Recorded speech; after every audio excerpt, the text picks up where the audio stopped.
The Finns have a word, avantuinti, for the practice of swimming in icy water, often through a hole cut in frozen lake ice, often immediately after a sauna, often in temperatures well below 0 Celsius. This is not a niche practice. In Finland, with a population of 5.5 million, there are approximately 150,000 registered winter swimmers. It is as culturally embedded as sauna itself, and the two practices are typically combined. For centuries, Finns have been doing instinctively what neuroscience is now documenting mechanistically. Cold water immersion produces a cascade of neurological effects that neither heat nor cold alone achieves. The mechanisms are now documented with enough precision to understand exactly what is happening in the brain during cold water exposure.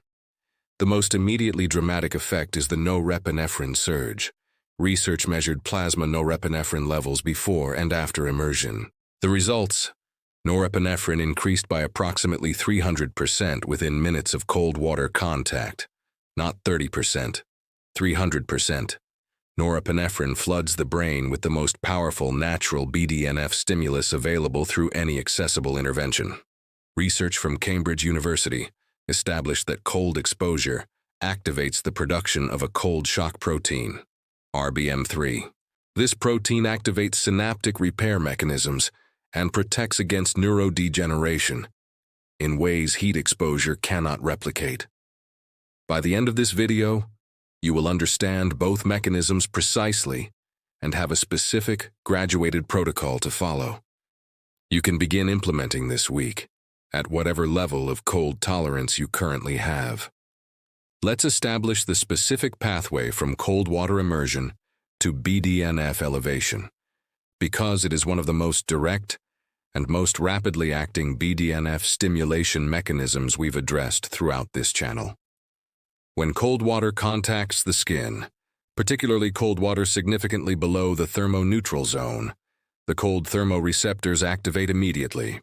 These thermoreceptors send rapid signals through the spinothalamic tract to the brain, specifically to the hypothalamus and the locus coeruleus.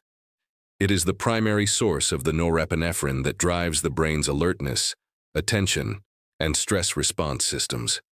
The locus coeruleus activation is dramatic, producing the 300% norepinephrine surge documented in the research.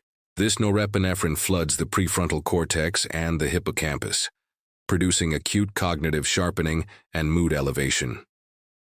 Virtually everyone who practices cold water immersion describes a profound sense of mental clarity, but the BDNF mechanism is the one with the most durable brain health implications. Norepinephrine directly activates the BDNF promoter through beta-adrenergic receptors, driving BDNF gene expression. Research shows that BDNF elevation persists for 30 to 60 minutes after the cold exposure ends, well beyond the initial surge. The BDNF synthesis triggered by the norepinephrine continues even after the stimulus resolves.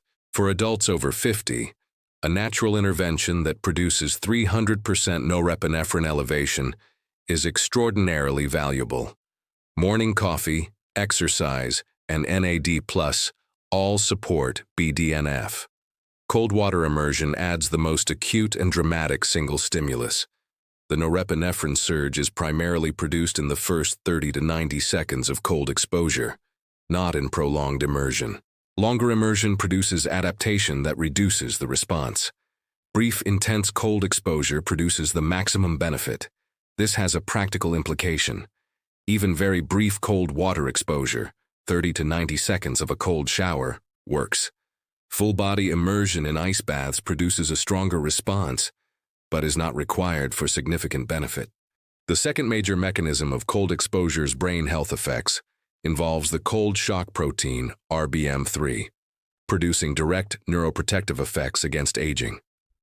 Research from the Bott Laboratory at Cambridge University found that mild hypothermia in mouse models dramatically slowed the loss of synaptic connections. The protective mechanism was identified as RBM3, a protein produced in response to mild temperature reduction that activates cellular machinery for synaptic repair. Cold-induced RBM3 didn't just slow general neurodegeneration, it specifically protected synaptic connections, the structural correlates of cognitive function from disease-driven damage. When RBM3 production was blocked experimentally, the neuroprotective effect of cold disappeared, confirming it as the specific mediator of cold-induced protection. Follow-up research extended these findings to aging models. Aged animals treated with cold exposure showed significantly better preservation of synaptic density. This protection was documented in the hippocampus and frontal cortex, the regions most critical for memory and executive function. RBM3 acts as an RNA-binding protein, enhancing the translation efficiency of proteins involved in synaptic maintenance and neuroplasticity. In aging synapses, where protein synthesis naturally declines, RBM3 compensates by specifically amplifying the synthesis of structural maintenance proteins. This mechanism is distinct from SANA's heat shock proteins, which focus on misfolded protein clearance. RBM3 addresses the production side of maintenance. The two stress responses are complementary. Heat clears toxic protein aggregates, while cold promotes vital synaptic protein synthesis. The temperature required is moderate hypothermia. Research used 32 to 35 degrees Celsius, only slightly below normal body temperature, to trigger the response. In humans, cold water immersion at 10 to 20 degrees Celsius produces the mild core temperature reduction, sufficient to activate RBM3 pathways. Beyond the acute norepinephrine and BDNF effects and the cold shock protein mechanisms, regular cold exposure produces a third category of neurological benefit through the adaptation process that repeated cold stress induces. Cold adaptation, the physiological adjustment to regular cold exposure, produces changes in the noradrenergic system that have lasting cognitive implications. Research on habitual cold water swimmers, particularly in Finnish and Czech populations where the practice is most prevalent, has documented that regular cold exposure produces upregulation of the noradrenergic system, increased sensitivity of norepinephrine receptors, increased baseline norepinephrine production capacity, and reduced threshold for locus coeruleus activation by non-cold stimuli. The practical consequence is that adapted cold water swimmers show higher baseline norepinephrine levels and more robust norepinephrine responses to cognitive challenge and other stressors than non-adapted adults of equivalent age. The cognitive performance benefits of elevated norepinephrine, including better sustained attention, faster processing speed, and more robust working memory, are available continuously in adapted individuals, not just during cold exposure. Research from Finland comparing habitual winter swimmers to non-swimmers found significantly higher mood stability, better stress resilience, lower depression and fatigue scores, and higher cognitive performance on several measures in the winter swimmers, effects attributed to the adapted noradrenergic system and its sustained support of prefrontal function. The second adaptation benefit involves the autonomic nervous system. Regular cold exposure trains the sympathetic nervous system response, producing what researchers call autonomic flexibility, the ability to activate and deactivate the sympathetic stress response more rapidly. Adults with high autonomic flexibility show better stress recovery, more rapid return to baseline after stressors, and more efficient cognitive recovery after challenging situations. Cold exposure is one of the most direct and most accessible autonomic flexibility training tools because it produces controlled, reliable sympathetic activation followed by parasympathetic recovery. Training the autonomic system through repeated exposure in a controlled context. The cold exposure protocol has 4 graduated levels, allowing every adult to begin at their current tolerance and progress as adaptation occurs. Level 1. Cold water face immersion. The minimum effective intervention, requiring no special equipment and taking under 60 seconds. Fill a bowl with cold water, add ice if desired, and submerge your face for 10 to 20 seconds. Repeat 3 to 5 times. This activates the mammalian dive reflex through facial contact, producing the vagal tone activation established in our previous protocols. It produces a partial norepinephrine response and serves as the entry point for adults who find full cold showers challenging. Timing: immediately upon waking as part of the morning protocol, before coffee and before supplements. The acute cognitive sharpening effect of cold face immersion primes the brain for the morning high-performance block. Level 2, cold shower finish.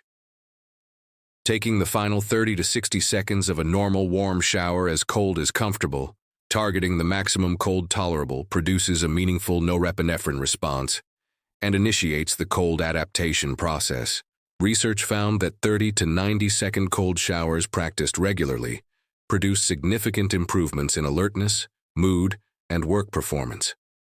The effects were particularly pronounced in the hour following the cold shower, making it ideal for morning productivity. Level 3, full cold shower or cold plunge. Full body exposure at the coldest comfortable setting for 2 to 5 minutes. Dedicated cold water containers should be maintained at 10 to 15 degrees Celsius for optimal results. This level produces the full norepinephrine response and systemic temperature reduction associated with cognitive resilience research. Level 4, the sauna cold contrast protocol. The complete thermogenic system combining sauna heat stress and cold water contrast. 15 to 20 minutes of sauna followed immediately by 60 to 90 seconds of cold water, repeated 2 to 4 times. This protocol activates heat and cold shock proteins, norepinephrine, and BDNF in a single integrated session. The entire process typically takes 45 to 90 minutes, providing maximum combined benefits for brain and physical health. Cold exposure connects to the complete brain health system through the BDNF, norepinephrine, cold shock protein, vagal tone, and thermogenic stress threads. Cold and sauna. Heat shock proteins from sauna address protein quality control and inflammatory regulation. Cold shock proteins from cold water address synaptic protein synthesis. The two thermogenic stresses are specifically complementary, addressing different aspects of the protein biology, most critical for brain health. The sauna-cold contrast maximizes both simultaneously, cold and BDNF. The norepinephrine-driven BDNF from cold water adds the most acute and most dramatic single-session BDNF stimulus to the sustained BDNF support system. We've built through supplements, exercise, and nutrition. The morning cold face immersion or cold shower produces the BDNF peak that primes the first high-performance ultra-DN block of the day. Cold and vagal tone. Cold face immersion activates the mammalian dive reflex, producing immediate powerful vagal tone elevation.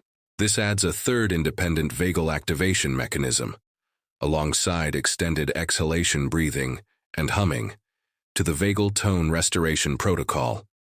Cold and the autonomic system. The autonomic flexibility training from regular cold exposure, the improved sympathetic activation and recovery, directly supports the cortisol regulation and stress resilience that ashwagandha, social connection, and gratitude are supporting through other mechanisms. Here is your specific action plan for this week. Begin Level 1 cold exposure tonight. Cold water face immersion for 10 to 20 seconds, 3 to 5 repetitions. If you are already comfortable with cold showers, advance to Level 2 or 3.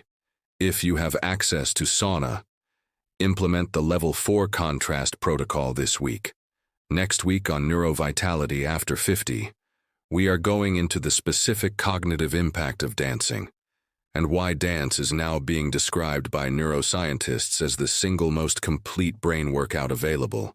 The simultaneous demands of music processing, motor coordination, social engagement, spatial navigation, and creative expression that dance produces activate more brain regions simultaneously than any other activity studied. Subscribe now. Turn on notifications. Share this with someone whose brain deserves the cold it was designed for. Thank you for being here. Stay sharp, stay cold, stay vital. I will see you next week.